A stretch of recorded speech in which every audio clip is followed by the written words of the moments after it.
નમસ્કાર. સરદાર ગુર્જર ડિજિટલમાં મહત્વના સમાચારો પર એક નજર. આણંદ જિલ્લામાં આરટીઈ હેઠળ કુલ 7,658 અરજીઓ મળી 1,965 રદ કરાઈ. આણંદ મનપાના કુલ 206 મતદાન મથકો પૈકી 49 સંવેદનશીલ અને 2 અતિસંવેદનશીલ.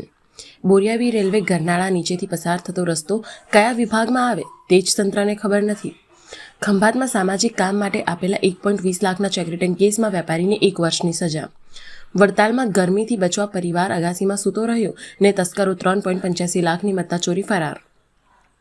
સુરતના અલથાણમાં વિધર્મી યુવકે સગીરાની છેડતી કરતા સ્થાનિકોમાં આક્રોશ, પોલીસ સાથે સંઘર્ષ.